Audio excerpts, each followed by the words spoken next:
Please help me welcome Domenico Ciarello. Always carry an extra rubber.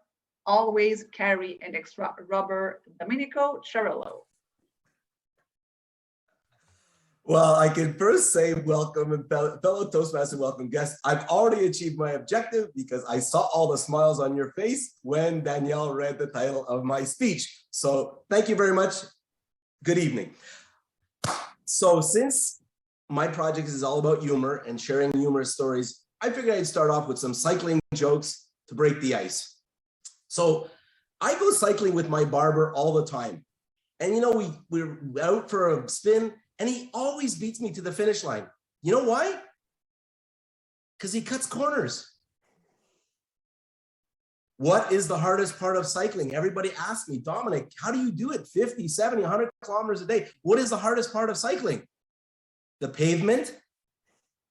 I can tell you that's the case because I've actually been off my bike and in the hospital because of a little injury off my bike. And finally, fellow Toastmaster welcome guests, why can't the bike stand up? You don't know? Because it's too tired. Ba-dum-bum-bum. Fellow Toastmasters, I want to share with you a story that seems to be plain and simple, but the amount of frustration and humor involved with it is quite something else. A few months ago, I decided to get out of Dodge. I was tired of Montreal. I've been spending most of COVID taking care of my mom. We had a family death this past year. Running a business hasn't been easy. And I just needed to get out of this place. I decided that I wanted to go somewhere where I can enjoy my most faithful companion, my Cervelo. Was I going to go to Florida? Too much COVID. Was I going to go to the West Coast? Not quite sure. And I decided, where can I go that's out in the open, that I have a lot of fun going to? I decided to pack up my Cervelo and go to Las Vegas. Now, when everybody thinks of Las Vegas, everybody thinks about gambling.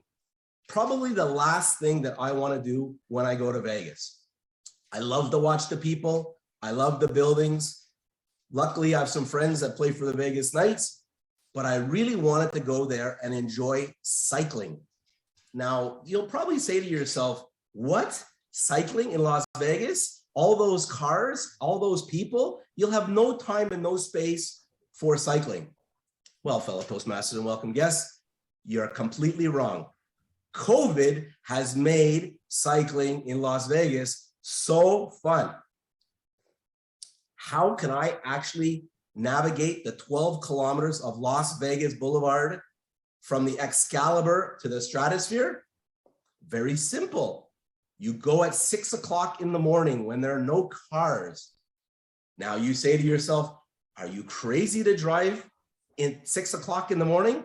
It's dark out. The sun hasn't risen. It won't rise for an hour and a half. Well, you stand corrected. All the neon lights of Las Vegas Boulevard provide enough sunshine and brightness that it's so easy to cycle on Las Vegas Boulevard. But I wanted a bigger challenge. So I decided to ask my friends in Vegas, where should I go cycling? And they said to me, Red Rock Canyon. I said, oh, Red Rock Canyon. So I did a little research, Google Maps, and I found from the Excalibur Hotel, it would be a nice 60-kilometer ride there and back. And if I was lucky and had the energy, there's another 15 kilometers inside the canyon that I could cycle. Lo and behold, I decided to venture off early morning, 6 a.m. down Las Vegas Boulevard. You know, I've got to do the souvenir and tourist things. I had to stop at the welcome sign. Everybody takes a picture in front of that welcome sign. Day or night, by themselves, with friends, they're always standing below that welcome Las Vegas sign. Big mistake. Flat number one. I went over to the sign. I rode my bike up over the bump, the median. And what did I do when I came off? I got a flat tire. I have to tell you, changing a flat is no fun. Changing the back wheel of a flat is even worse because there's the gears and everything. Add the fact that I had to do this at 6:30 in the morning. is another thing.